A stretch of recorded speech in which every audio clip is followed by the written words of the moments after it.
Osama bin Laden, the world's most wanted man. Not only did he pull off a devastating strike against the US homeland, but he managed to avoid capture and survive for a decade afterwards. What went wrong?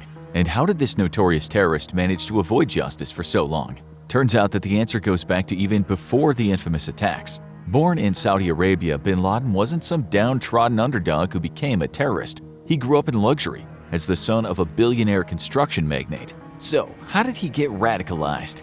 It all started when he joined Pakistani forces fighting against the Soviets in Afghanistan. But he didn't develop his unabiding hatred for the US until the Gulf War, where he saw American troops stationed on Saudi soil. So he viewed it as a desecration of the holy Muslim land. Even though the countries were allies, it didn't matter. He was determined to get revenge, and soon would form the Al-Qaeda terror group that would target US interests abroad and at home. And he didn't get a welcome reception at home. His radicalism led to him being expelled from Saudi Arabia and losing his citizenship. So he became a stateless figure looking to hide in any country that supported his cause. His first attack was in Yemen in 1992, where his team bombed a hotel full of US troops. It detonated prematurely, killing 2 civilians in the parking lot. A year later, the World Trade Center in New York was hit by a bomb in the parking garage, killing 6 people. While bin Laden was never proven to be involved, the mastermind of the attack trained in Al-Qaeda camps. And 2 years later, a car bomb exploded at a military base in Saudi Arabia, killing 7 people, including 5 Americans. Bin Laden was on the US radar now, but where was he? At this point, he was hiding out in the African nation of Sudan, which was known to be friendly to Islamic fundamentalists. But the government still had good relations with the United States, and Osama bin Laden came up in conversations between officials and the CIA. Did they offer to hand him over? It's not clear, but what is clear is that the US sniffing around his bases in that country led to bin Laden fleeing at some point, heading to his new home base in Afghanistan. Not that he told anyone. Al-Qaeda maintained a presence in Sudan, which would fool investigators for some time, and he was about to step up his operation in a big way. Until now, Al-Qaeda's attacks had been relatively small-scale, with only a few succeeding, but they were about to enter the realm of coordinated attacks, causing much greater damage. Starting with a duo of truck bombs in Kenya and Tanzania, hitting US embassies in both countries in 1998. 12 Americans were killed, but the vast majority of the deaths, over 200, were locals. This was the first time most Americans had heard of Al-Qaeda, and the public wanted revenge. President Bill Clinton wasted no time in responding, but the response wouldn't have the desired effect. Operation Infinite Reach was a series of cruise missile attacks on Afghanistan and Sudan,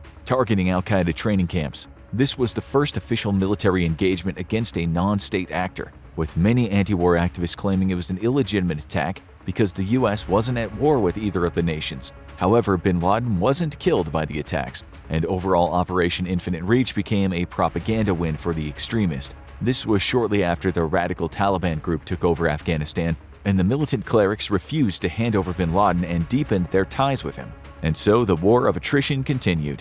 Having proven he could hit big targets, bin Laden's next goal was to sink a US ship. He would make his first attempt in early 2000, but the heavy bomb on the small boat derailed it, and it never reached its goal. He learned from that error and delivered a deadly payload to the USS Cole in October 2000, killing 17 sailors. The attack may have influenced the election in the US the following month, but it was only a prelude to what would come less than a year later. Osama bin Laden was still seen as a minor threat, but that was about to change. The September 11, 2001 attacks were the first major attack on the US mainland by Al-Qaeda, and the deadliest attack on US soil since Pearl Harbor. 2 hijacked planes took down the World Trade Center, and a third hit the Pentagon, killing everyone on board. A 4th plane crashed into a field in Pennsylvania, and it was later revealed that that 4th plane was meant to hit the US Capitol. Osama bin Laden was now public enemy number 1, and new President George W. Bush demanded justice. He announced to the world that the Taliban needed to hand bin Laden over now, and the Taliban's response was to demand US ambassadors be sent to negotiate. Given the Taliban's history of taking hostages, this was rejected immediately.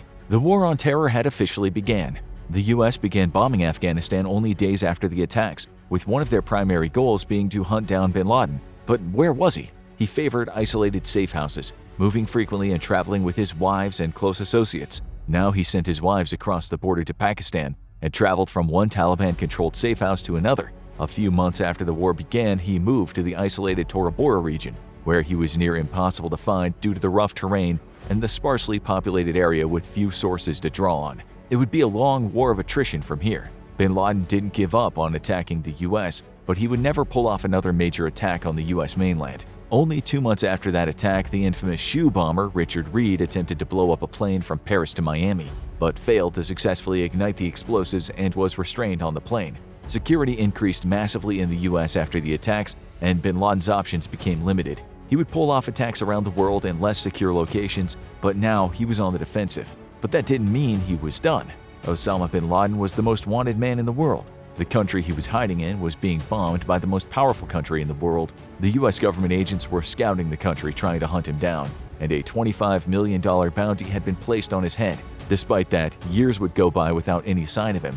Some people speculated that he had been killed in the initial bombings, but occasionally grainy videos of him threatening new attacks would surface. Were these body doubles designed to keep the propaganda alive? No one was sure, but the US kept up the hunt. It would be a long, slow mission, and the true extent of it wouldn't become clear until he was finally found.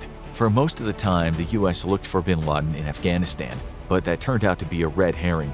Afghanistan was the most sympathetic nation to bin Laden, but it was also quickly descending into anarchy. And soon the Taliban would be replaced by a US-friendly government led by Hamid Karzai that created a rudimentary democracy, albeit one that had to fend off attacks from the Taliban forces for its entire duration. But bin Laden can no longer count on the Taliban to shield him, so a year after the 9/11 attacks, he traveled with his family across the border into a mountainous region of Pakistan. They moved from safe house to safe house for several years before moving to Abbottabad, where he would build his secret compound. So why did the US not clue in on this sooner? Unlike Afghanistan, Pakistan was ostensibly a US ally. The US was hesitant to anger their government because maintaining good relations with the nuclear power and being able to serve as a mediator for India and Pakistan was important. But Pakistan wasn't being forthcoming about what they knew about bin Laden's presence on their soil, and so the US had to rely on third-party sources. The regions where bin Laden stayed were dangerous, and any US soldier caught there couldn't rely on support from Pakistan's government, and the US would likely not be able to rescue them without a diplomatic scandal forming. So, information coming out of those regions was spotty for several years, and bin Laden was able to stay under the radar in Pakistan for all those years, but not forever. The US had to rely on unconventional sources of information for years, including the many detainees they'd captured and held at Guantanamo Bay in Cuba. This military prison camp held hundreds of al-Qaeda soldiers, as well as many people who claimed to just be people who were in the wrong place at the wrong time, and it could be difficult to tell who was who. But amid the sea of interrogations, many of which led to dead ends, one name showed up: Abu Ahmed al-Kawati, a man who was supposedly a courier working for bin Laden. It's not known when the officials first got the tip that he was working for bin Laden, but by 2007 they discovered the man's real name, Ibrahim Saeed Ahmed. The government now had its first real link to bin Laden's whereabouts. It would be a multi-year process to find the courier and his location, with it taking almost 2 years to discover his name to find his hometown, Abbottabad. The US was hesitant to make any moves in Pakistan until it knew more, but now it had a location, and Abbottabad was isolated enough that they could start sending in paramilitary operatives without arousing the suspicion of the Pakistani government. Over the next year, they'd follow Ahmed on his daily missions and track him repeatedly, making an appearance at a surprisingly secure compound that seemed out of place in the mountain town. But even this didn't give them what they needed.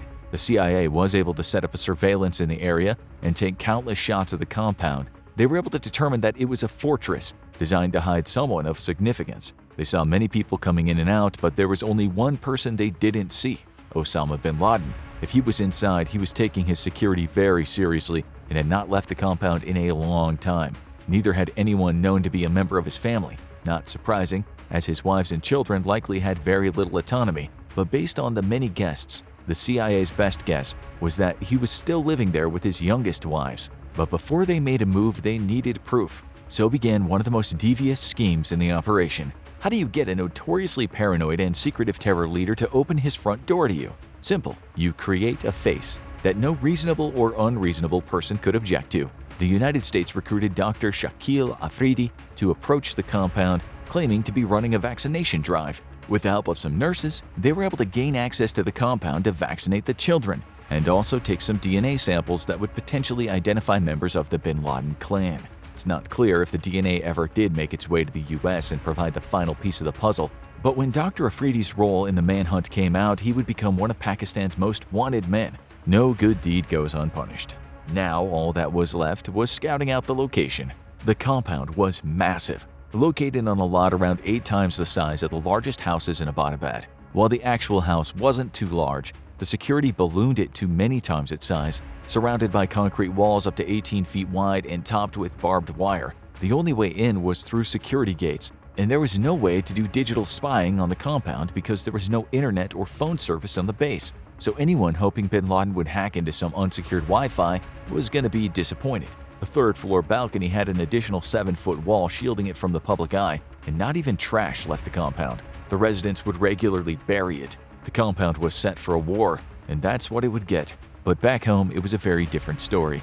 While Osama bin Laden was public enemy number 1 after the 9/11 attacks, soon he faded from the headlines. George W. Bush, who vowed to get bin Laden dead or alive, soon got distracted and launched a war to displace dictator Saddam Hussein in Iraq. He was re-elected, but the second half of his presidency would be defined by mounting casualties in Iraq, a devastating hurricane, and a terrible financial crisis in 2008. By that point, bin Laden had largely disappeared, and few people considered the hunt for him a top priority anymore. Bush would be replaced by liberal Barack Obama in 2009, and Obama vowed to disengage from Iraq and focus more on domestic affairs. He, too, had a troubled presidency, and his re-election was seen doubtful after his party took a shellacking in the 2010 midterms. And at this point, many people didn't even know if bin Laden was alive or dead. The US had never given up the hunt, but much of it happened far away from prying eyes. Many people initially speculated that bin Laden had died in the initial bombings or died due to illness in the ensuing years, but there wasn't any proof either way. A 2005 book interviewing al-Qaeda detainees disclosed that he had escaped from Tora Bora into Pakistan, but reports that he had a serious kidney disorder made it seem to many like he might have just quietly died far away from the public eye. The US never publicly bought into the rumors, maintaining that he was a threat, but the lack of any new information made the public start turning out. And at a certain point, he started turning from terror leader to boogeyman in many people's eyes. For most people, their only connection to Osama bin Laden during these years was ill-sourced newspaper reports. Some were credible reports of where he might be hiding, others claimed he was dead or he might have changed his identity, maybe some claimed he was hiding out in Los Angeles with Elvis and Bat Boy. And as the attacks against the US homeland stopped and everyone got used to going through metal detectors and taking off our shoes at the airports, he started seeming less like a threat and more like a past figure. The government stopped giving the public updates, and most people assumed we'd never know the truth of what happened to him, which was why everyone was surprised when the bin Laden issue roared back into the mainstream media. In the years leading up to 2011, the CIA had staked out a place in Abbottabad and used informants and technology to learn everything they could about the compound. This included a drone that mapped every element of the house they could, ensuring that the team sent in would be as well informed as possible. They also used advanced spyware and tracking devices to pick up any cell phone signals in the immediate vicinity, even if the compound itself had no technology. Ironically, the size and security of the compound might have worked against bin Laden because it was so large it could be observed from multiple angles. And after years of intelligence gathering, a decision was made. The CIA and related organizations brought their intel to the president's desk, and Barack Obama had the most impactful decision of his career awaiting him. White House counterterrorism advisor John Brennan and CIA Director Leon Panetta were heavily involved in the planning, and they developed Operation Neptune Spear as a kill or capture operation. The US had the policy of not killing any enemy who surrendered, no matter how much blood they had on their hands. But no one expected bin Laden to surrender, and everything around the operation was based on that assumption. So it sounds like an easy decision. Well, not quite. Vice Admiral William McRaven, the commander of the Joint Special Operations Command, was one of the first to be briefed on the mission after the president. A veteran of special ops, he felt the commando team would be the best equipped to take out Osama bin Laden. A bombing strike wouldn't guarantee a kill, and bin Laden's body might never be identified. Plus, if there were civilian casualties, it could be seen as an act of war against Pakistan. But that was also the biggest challenge here: how to handle relations with Pakistan. No one knew how closely linked the Pakistani government was with the al-Qaeda leader. If the US government brought the intel to them and asked for a joint operation, they could get their man, or Pakistan could tip the terror leader off and allow him to disappear once again. They decided to go it alone. President Obama met with the National Security Council to hash out the details of the plan. Quickly ruling out the joint operation, Obama was hesitant to send a US team into harm's way.